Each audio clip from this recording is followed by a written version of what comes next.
Good morning students, very good morning. Vinayak school में आप सभी का स्वागत है। मैं रविकांत शर्मा एक बार फिर आप सभी के सामने उपस्थित हूँ। और आज देखिए स्टूडेंट्स, अपन बात करने वाले हैं 12th class chapter number 4 drought की बात करने वाले हैं। अब देखिए कि ड्राउट जो होता है वो होता है सूखा, अकाल जो पड़ जाता है, बरसात नहीं होती है तब तो सूखा और अकाल पड़ जाता है, उसको क्या बोलते हैं अपन? ड्राउट बोलते हैं। अब देखिए कि इसकी जो स्टोरी है वो क्या कहना चाह रही है अपने से। The village was called Kashipur. कौन से गांव की स्टोरी है स्टूडेंट्स? काशीपुर नाम का एक गांव है, उसकी बात की जा रही है यहाँ पे। विलेज वाज कॉल्ड, गांव जिसका नाम क्या था? काशीपुर। उसको लोग काशीपुर कहकर पुकारते थे। It was a small village. गांव कैसा था स्टूडेंट्स? स्मॉल का मतलब छोटा गांव था। इट्स जमींदार वाज स्मॉलर स्टिल। और गांव का जो जमींदार था, गांव का जो मुखिया होता है जमींदार, वो भी कैसा था? स्मॉलर। स्मॉलर का मतलब भाई छोटे से नहीं है यहाँ, तो उसकी सोच जो थी वो छोटी थी, मतलब छोटी सोच का था, घटिया किस्म का इंसान था गांव का जमींदार। यट फिर भी his tenants dared not stand up to him. Tenants से यहाँ पर मजदूरों के लिए आया है कि जमींदार के अंडर में जो मजदूर काम करते थे। डेयर का मतलब था साहस करना, dared not stand up. Stand up का मतलब खड़े होना, लेकिन फिर भी उसके जो मजदूर लोग थे उनमें इतना साहस नहीं था कि वो उसके सामने खड़े हो सके। He was so ruthless। Ruthless का मतलब आया है निर्दयी, मतलब वो जो जमींदार था वो कैसा था भाई? बहुत ही दुष्ट प्रवृत्ति का इंसान था, किसी के ऊपर उसको दया नहीं आती थी। It was the birthday of his youngest son। उस दिन की कहानी लिखी जा रही है जिस दिन जमींदार के सबसे छोटे बेटे का क्या था? जन्मदिन था। यंगेस्ट का मतलब सबसे छोटा, बर्थडे जन्मदिन, उसके सबसे छोटे बेटे का जन्मदिन था। इट वाज नून, और समय कौन सा था भाई? दोपहर का। आफ्टरनून तो मतलब दोपहर के बाद, और फोरनून होता है दोपहर के पहले, लेकिन नून का मतलब दोपहर 12 बजे की बात थी। तारक रत्न द प्रीस्ट। तारक रत्न इसमें न्यू कैरेक्टर है जिसका नाम तो तारक रत्न है, लेकिन वो था क्या वही? प्रीस्ट का मतलब पुजारी, पंडित था, पुजारी था। वाज ऑन हिज वे, जो अपने रास्ते में था। होम, घर आ रहा था। फ्रॉम द लैंडलॉर्ड्स हाउस, किसके घर से? लैंडलॉर्ड का मतलब जमींदार, जमींदार के घर से। जो तारक रत्न जो पुजारी था वो अपने घर जा रहा था, दोपहर की बात थी। Where he had been offering prayers. जमींदार के घर क्या करके आया था वो? प्रेयर्स, मतलब प्रार्थना वगैरह करके आया था, पूजा वगैरह करवा के आया था, क्योंकि क्या था उस दिन? जमींदार के बेटे का जन्मदिन। तो तारक रत्न को जमींदार ने किस लिए बुलाया था भाई? घर पे पूजा पाठ करवाने के लिए। तो पूजा पाठ करके तारक रत्न वापिस अपने घर लौट रहा था, रास्ते में जब जा रहा था तब की बात है। क्या होता है देखो। It was nearing the end of May. समय कौन सा था भाई? एंड ऑफ मे, मतलब मई के अंतिम का समय चल रहा था। नियरिंग मतलब लगभग, मतलब 25 से 30 तारीख के आसपास का टाइम था, मई के महीने का अंतिम समय चल रहा था। But not a patch of cloud. Patch का मतलब टुकड़ा, हिस्सा, छोटा हिस्सा, लेकिन बादल का एक भी हिस्सा could be seen in the sky. मतलब अगर आकाश में कोई देखे स्काई में, तो सीन यहाँ क्या है भाई? सी की थर्ड फॉर्म है, तो एक भी बादल का एक भी टुकड़ा आकाश में दिखाई नहीं देता था। The rainless फिर्मामेंट। फिर्मामेंट बादल के लिए आया है। रेनलेस का मतलब बिना बरसात के, तो बादल जिसमें बरसात नहीं थी बिल्कुल भी। प्योर्ड फायर, प्योर्ड का मतलब है उगलना, तो आकाश क्या उगल रहा था भाई? आग उगल रहा था, मतलब धूप बहुत तेज पड़ रही थी। क्योंकि मई जून में क्या हो जाती है भाई? बारिश की शुरुआत हो जाती है, लेकिन उस टाइम क्या था भाई? आकाश में बहुत तेज धूप पड़ रही थी, आकाश आग उगल रहा था बरसात की जगह। कब की बात है भाई? ये मई के अंत की। फिर देखो क्या होता है भाई? The field in front. In front का मतलब सामने, फील्ड का मतलब खेत, और सामने जो खेत थे, जब वो तारक रत्न जा रहा था रास्ते में तो उसके सामने खेत थे। स्ट्रेचिंग, स्ट्रेचिंग का मतलब फैले हुए थे, स्ट्रेच का मतलब फैलना। Out to the horizon. Horizon जानते हो भाई? होरिजन था क्षितिज, मतलब समतल। जो खेत थे वो फैले हुए थे। Had broken up into tens of thousands of fissures. Broken का मतलब टूटना, और खेत क्या हो चुके थे भाई? टूट चुके। टूटने का मतलब दरारें पड़ गई थी खेतों में। टेंस ऑफ थाउजेंड्स मतलब 10,000 के आसपास दरारों की बात हो रही है। और fissures in the burning blaze. Burning blaze का मतलब जलता हुआ सूरज, जलती हुई चमक। और फिशर्स का मतलब है जैसे मान लो कहीं जमीन में अपन ने क्या दे दिया? पानी भर दिया, तो मिट्टी क्या हो जाएगी भाई? गीली हो जाएगी, लेकिन जैसे ही वो पानी सूखेगा धीरे धीरे मिट्टी में क्या हो जाएगी? दरारें होना शुरू हो जाएगी, मिट्टी में दरारें हो जाएगी। तो उसके लिए आया यहाँ पर fissures. And it looked as though, look का मतलब दिखना, और कैसा दिखती थी वो जमीन, एज थो जैसे कि the life blood of mother earth was unceasingly flowing. Life blood of mother earth मतलब पृथ्वी की बात हुई है, जो अपनी मदर है। The life blood, life blood का मतलब जिंदगी देने वाला अपना जो ब्लड है, ब्लड से जिंदगी है, तो उस अर्थ की बात हो रही है। वाज अनसीजिंगली, अनसीजिंग का मतलब है कंटिन्यू, लगातार, फ्लोइंग बह रहा, फ्लो का मतलब होता है बहना, out through them as smoke, जैसे कि पृथ्वी में से क्या निकल रही हो, कंटिन्यू, स्मोक का मतलब धुआं। भाई जैसे ही अपन देखते हैं कई बार कि अपन जैसे रोड पे जा रहे हैं, मान लो गर्मियों के टाइम में, तो अपने से थोड़ी सी आगे अपने को रोड पर क्या दिखता है, पानी भरा हुआ दिखता है, लेकिन जैसे ही अपन थोड़ा आगे जाएंगे वो पानी गायब हो जाएगा, थोड़ा आगे चला जाएगा। तो वो किसका कारण है भाई, परावर्तन और अपवर्तन जो होते हैं उसका रीजन है वो। तो यहाँ बताया जा रहा है कि पृथ्वी ऐसी लग रही थी जैसे पृथ्वी की जो दरारें हैं खेतों की, उसमें से धुआं निकल रहा हो, मतलब इतनी तेज धूप थी, जबकि ऐसा होता नहीं, भी धुआं निकलती नहीं है, लेकिन अपने को ऐसा लगता है क्योंकि धूप बहुत तेज होती है। इफ यदि वन, वन का मतलब एक व्यक्ति, कोई व्यक्ति, गेज, गेज का मतलब होता है भाई देखना, घूर कर देखना किसी चीज को, long as it's rising, rising का मतलब ऊपर उठना। अगर मान लो कोई व्यक्ति वहां खड़ा हो जाए और जो धुआं ऊपर उठ रहा है उसको अगर कोई देखे एक नजर से, तो फ्लेम, फ्लेम का मतलब होती है ज्वाला, आग की जो ज्वाला निकलती है, like sinuous movement it left him as it were dazed with drunkenness. Dazed का मतलब तो देखना हो गया, और ड्रंकननेस का मतलब होता है शराबी। जैसे कोई व्यक्ति शराब पी रखा है तो उसको सामने की हर चीजें क्या दिखेगी भाई, कई बार तो उसको पहचानने में ही गलती हो जाती है, जो देख रहा है वो होता ही नहीं है, लेकिन उसको दिखता है क्योंकि वो क्या है, नशे में है, तो उसको हर चीज ऐसे लगेगी, मूवमेंट जहाँ हलचल जो हो रही है उसको ऐसा लगता है जैसे उसने शराब पी रखी है, हर चीज उसको जैसी है वैसी दिखाई नहीं देती है। उसका रीजन क्या है, क्योंकि बहुत ज्यादा तेज धूप पड़ रही है, दरारें हो रही है, ऐसा लगता है जैसे आग निकल रही है जमीन में से। भाई देखते हैं अपन कि गर्मियों के टाइम में जब तेज धूप पड़ती है तो अपन नंगे पैर नहीं चल सकते, क्योंकि जमीन क्या हो जाती है, बहुत ज्यादा गर्म हो जाती है धूप की वजह से, तो ऐसा लगता है जैसे ज्वाला उठ रही है, तो व्यक्ति बहुत ही आश्चर्यचकित हो जाता है जैसे वो कोई नशे में हो।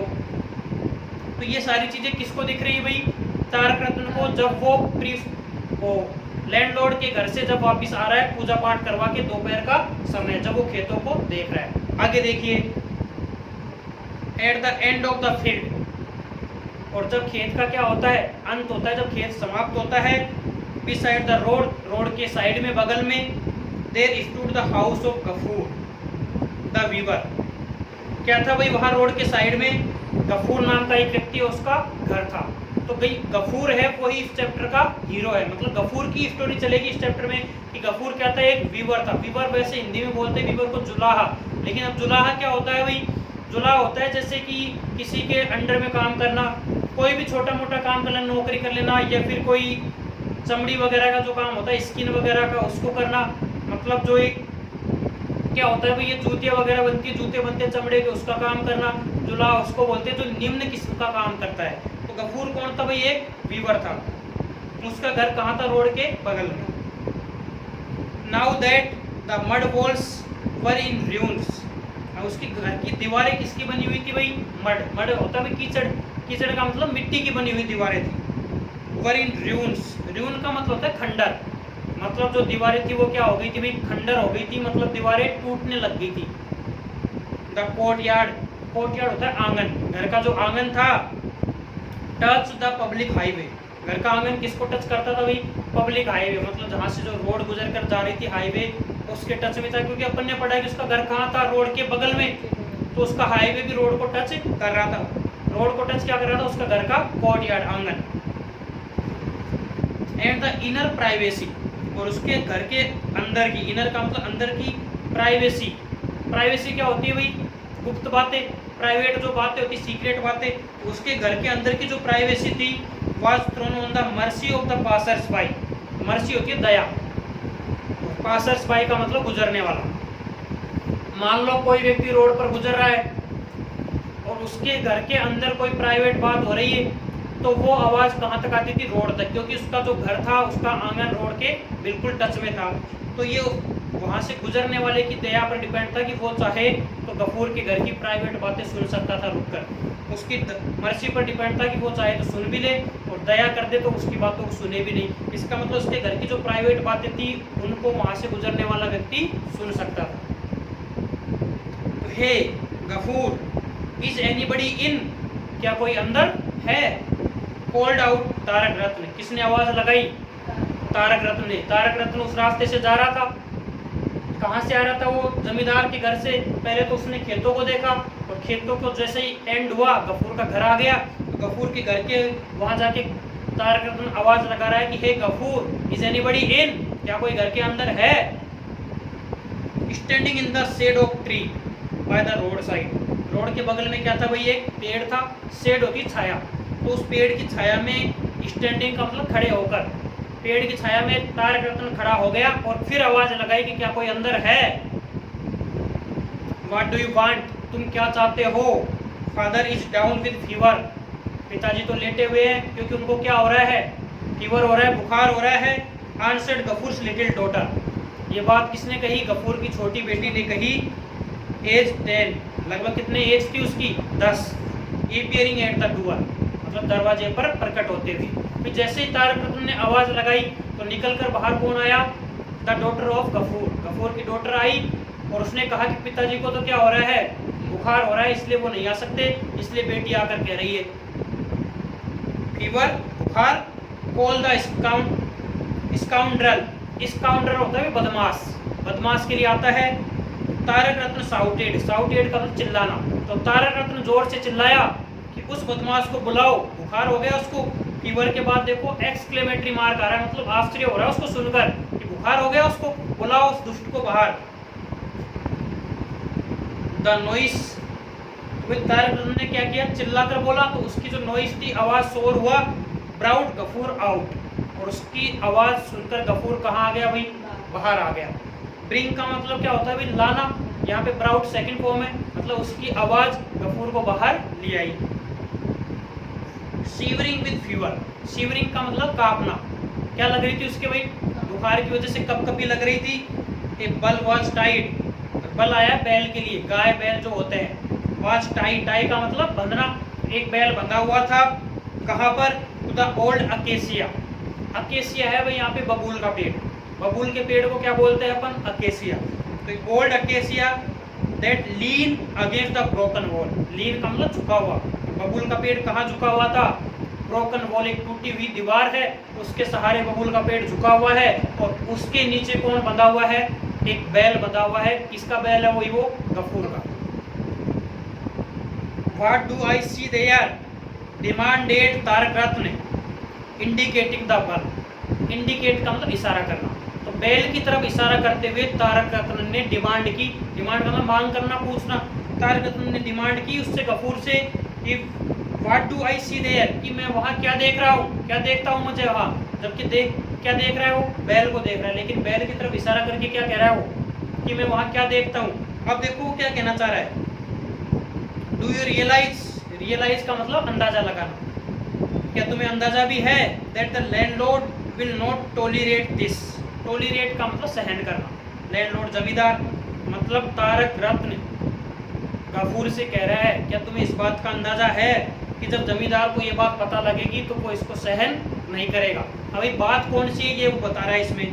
His face was crimson with indignation, crimson with indignation का मतलब धूप की वजह से लाल पड़ जाना। क्रिम्सन तो आया लाल के लिए, इंडिग्नेशन आया तेज धूप के लिए, कि उसका जो चेहरा है, बैल की बात हो रही है, बैल का जो चेहरा है वो धूप की वजह से क्या पड़ गया? लाल पड़ गया। And the heat of the sun, और सूर्य की जो गर्मी है, it was to be expected, अब ये उम्मीद की जा रही थी कि दैट हिज वर्ड्स, कि उसके जो शब्द है, should be hot and harsh, उसके शब्द कैसे होंगे भाई? बहुत ही कठोर। हार्श आता है कर्कश और कठोर आवाज के लिए, तो उसके शब्द ऐसे होंगे। But Gafur simply looked at him, लेकिन गफूर कुछ नहीं बोला, केवल तारक रत्न की तरफ देखा, और वो भी कैसे? बिल्कुल सिंपल तरीके से। अनएबल, असमर्थ था वो, to follow the import of his words, Tarak Ratna के जो शब्द थे उनको इम्पोर्ट करने में, मतलब उनका जवाब देने में, तारक रत्न के शब्दों का जवाब देने में गफूर क्या था भाई? अनएबल था, असमर्थ। Because he was shivering of fever, क्योंकि वो बुखार से क्या हो रहा था भाई? कपकपा रहा था, घबरा रहा था, कमजोरी आ गई थी उसको। क्योंकि तारक रत्न क्या कर रहा है? उसको जोर जोर से बोल रहा है कि तुमने इस बैल को यहीं बांध रखा है, जबकि धूप की वजह से, सूर्य की गर्मी की वजह से इसका चेहरा क्या हो गया, लाल पड़ गया। अगर जमींदार को ये बात पता लगेगी तो तुम अंदाजा भी नहीं लगा सकते कि जमींदार इस चीज को सहन नहीं करेगा। अब देखो आगे भी कह रहा है वो कुछ, बैल ठीक है, तारक रत्न ने कहा, ऐसा मैंने देखा था, इट इसको मतलब बैल को, टाइड बंधे हुए, देर इन द मॉर्निंग, मतलब सुबह में जब गया था जमींदार के घर तब भी मैंने बैल को यहीं बंधे हुए देखा था, and it is still there, और ये अभी भी यही है। इफ द बल डाइज, अगर ये बैल मरता है तो your master will Phule you alive, alive का मतलब जीवित, फ्ले का मतलब मरवाना, कोड़े मारना। भाई क्या कोड़ा जानते हो ना तुम, चाबुक जो होता है जो राजा महाराजा मारते थे लोगों को, तो क्या कह रहा है वो कि अगर ये बैल मर गया तो तुम ये ध्यान रखना कि जमींदार जो है, तुम्हारा जो मास्टर है, मालिक यहाँ गांव का, वो तुमको क्या करेगा, जिंदा ही मरवा देगा, कोड़े से पिटाई लगवाएगा अगर ये बैल मर जाता है। What shell I do father, अब देखो भाई, अब गफूर बोल रहा है कि व्हाट शैल आई डू, तो मैं क्या करूंगा, मैं करूँ भी क्या। फादर का मतलब वहाँ सम्मान के साथ कह रहा है भाई, फादर का मतलब ये पिताजी नहीं है, सम्मान से बोल रहा है वो कि आई एम हेल्पलेस, कि मैं क्या हूँ, ऐसा है, मैं कुछ कर नहीं सकता, हेल्पलेस हूँ मैं। I have had fever for the last few days, और पिछले कुछ दिनों से तो मुझे क्या हो रहा है, बुखार हो रहा है। I can not take him out to graze, graze होता है चराना, कि मैं इस बैल को बाहर चराने के लिए नहीं ले जा सकता। क्यों भाई, क्योंकि उसको भी बुखार हो रहा है। आई फील सो इल, क्योंकि मुझे क्या महसूस हो रहा है, बहुत ज़्यादा बीमारी महसूस हो रही है मुझे, तो मैं इसको चराने बाहर ले जा नहीं सकता। Can not you let him graze by himself, let का मतलब होता है छोड़ना, तो तारक रत्न कह रहा है गफूर से कि तुम इसको छोड़ दो, ग्रेज बाई हिमसेल्फ, ये खुद ही चर के आ जाएगा, मतलब तुम तो इसको ढीला छोड़ दो, खुला छोड़ दो, ताकि ये खुद ही चर के आ जाएगा। तो गफूर बोलता है फिर, where shall I let him go, कि मैं इसको कहाँ जाने दूँ father, people have not threshed their paddy yet, thresh का मतलब है कूटना, साफ सफाई करके रखना, पैडी आया है भाई धान के लिए, चावल के लिए, कि लोगों ने अभी अपने खेतों से जो धान है, चावल, उसको निकाल कर बाहर नहीं रखा है। It is still lying in the fields, lying का मतलब पड़ा हुआ, जो उनका जो चावल है, धान है, वो अभी भी खेतों में पड़ा हुआ है। The straw has not been gathered, straw है घास के लिए, और लोगों ने घास भी अभी गैदर नहीं किया, गैदर का मतलब इकट्ठा करना, लोगों ने अभी खेतों में इस घास फूस भी इकट्ठा नहीं किया है। Everything is burn to cinders, burn to cinders का मतलब जलाने के लिए रख रखा है, जलाने के लिए का मतलब सुखाने के लिए रख रखा है उन्होंने हर चीज को। There is not a blade of grass anywhere, blade का मतलब तिनका, ब्लेड ऑफ ग्रास मतलब घास का एक तिनका, कि कहीं भी घास का एक तिनका भी नहीं है, इसको मैं छोड़ भी दूंगा तो ये कहाँ जाके चरेगा। How can I let him loose, मैं इसको ढीला कैसे छोड़ सकता हूँ।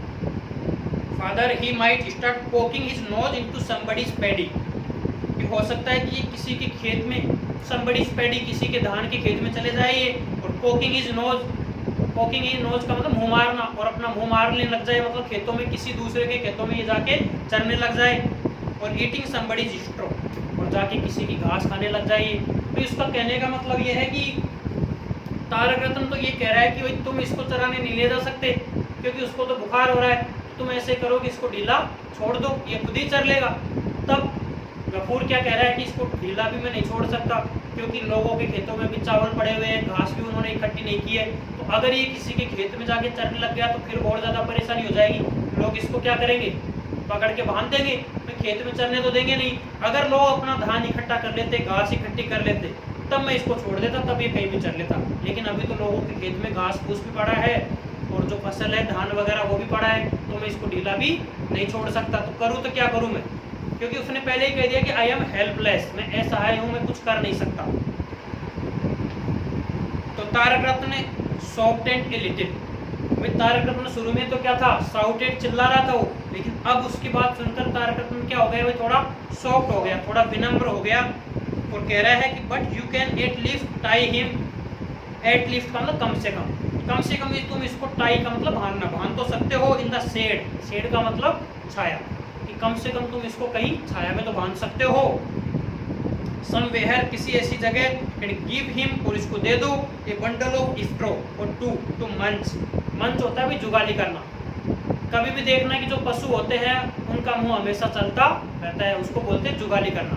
तो तुम इसको एक दो बंडल क्या ला के डाल दो, कहीं से स्ट्रो का मतलब घास ला के डाल दो, ये बैठा बैठा यही चबाता रहेगा, जुगाली करता रहेगा।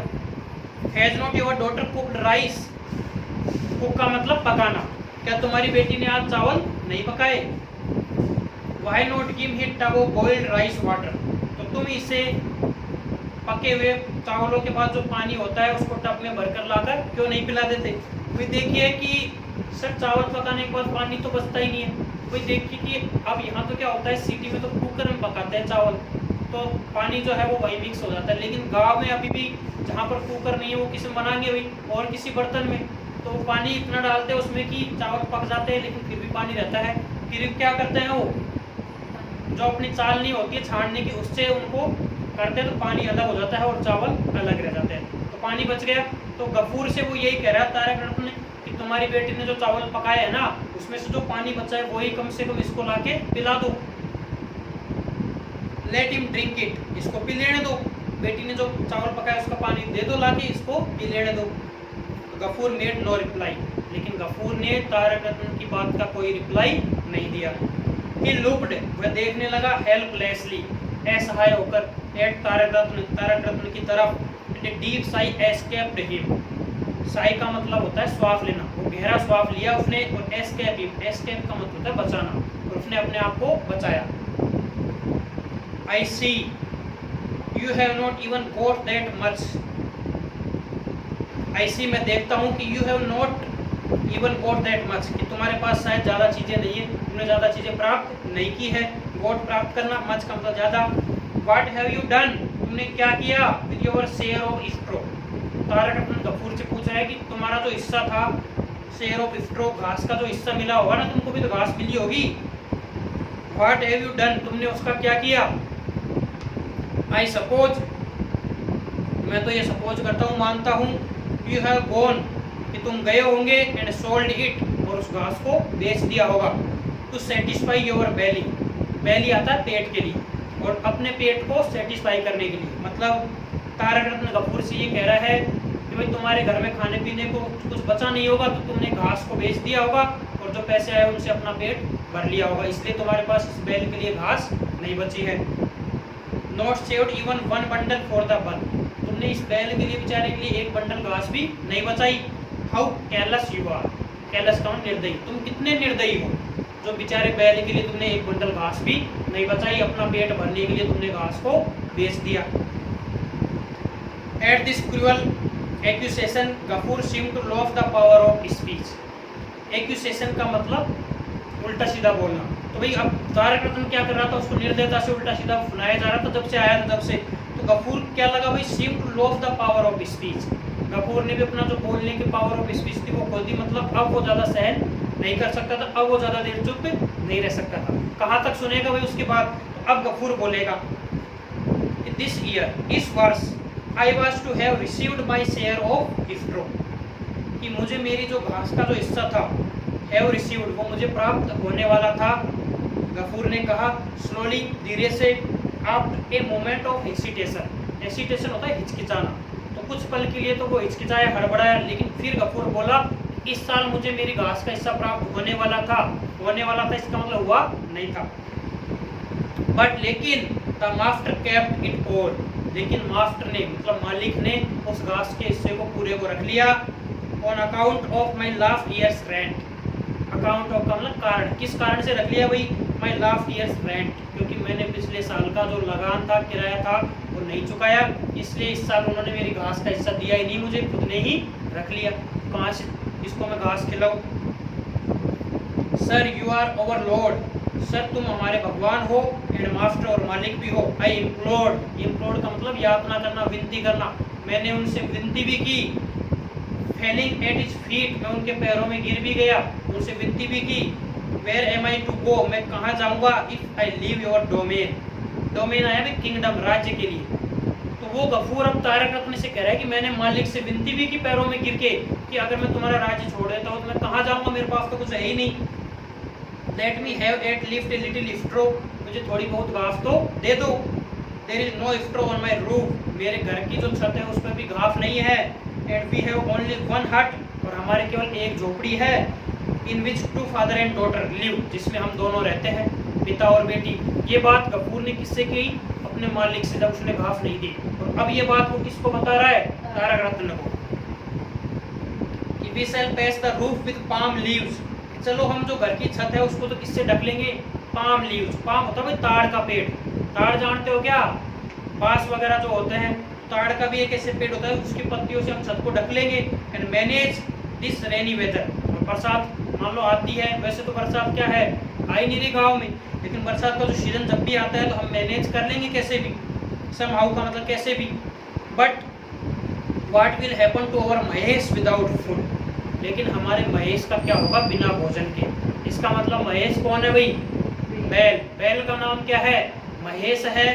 तो ये बात जो है भाई गफूर किससे कर रहा है? इस टाइम तारक रत्न से कर रहा है, लेकिन ये बात वो पहले किससे कर चुका? अपने मालिक से। भाई तारक रत्न क्या कह रहा है उससे? कि तुमको जो तुम्हारे हिस्से की घास मिली होगी वो इसको खिला दो। तब फिर उसको गफूर बता रहा है, कहाँ तक सुने बेचारा, कि घास मुझे इस साल मिली ही नहीं, मालिक ने पिछले साल का मैंने किराया नहीं दिया, लगान नहीं दिया, तो मालिक ने मेरे हिस्से की घास इस बार मुझे दी नहीं, उन्होंने ही रख ली। मैंने उनके पैरों में गिर के उनसे प्रार्थना भी की कि भी घास मुझे दे दो, हमारे पास कुछ है ही नहीं, हम कहाँ जाएंगे राज्य को छोड़कर, लेकिन उन्होंने मना कर दिया। और फिर मैंने कहा कि हमारे घर पे छत भी नहीं है, लेकिन छत तो चलो मैं कैसे भी पाम लीव्स को लाकर ढक दूंगा कैसे भी, और रेनी सीजन को मैनेज कर लूंगा। हम दोनों रहते हैं, मैं और मेरी बेटी, एक झोपड़ी है उसमें, लेकिन हमारे महेश का बिना भोजन क्या होगा? लेकिन मालिक ने मुझे घास नहीं दी, तो मैं इसको घास कहाँ से खिलाऊं? ये बात गफूर ने किससे कही भाई? तारक रत्न से। तारक रत्न जब उसको उल्टा सीधा बोलता बंद ही नहीं हुआ, तब जाके उसने ये बात उससे कही। तो देखिए स्टूडेंट्स, अपन क्या पढ़ रहे हैं? काशीपुर नाम का जो गांव है उसमें एक तो जमींदार है, फिर एक आया अपना कौन? तारक रत्न जो प्रीस्ट है। तो अब देखिए इसमें अब तक यहाँ पे अपने दो क्वेश्चन बनते हैं। एक तो character sketch of Gafur, Gafur कौन था, क्या करता था, बेटी कितने मतलब बच्चे थे उसके, क्या काम करता था, या फिर पूछ सकता है वो character sketch of Tarak Ratna.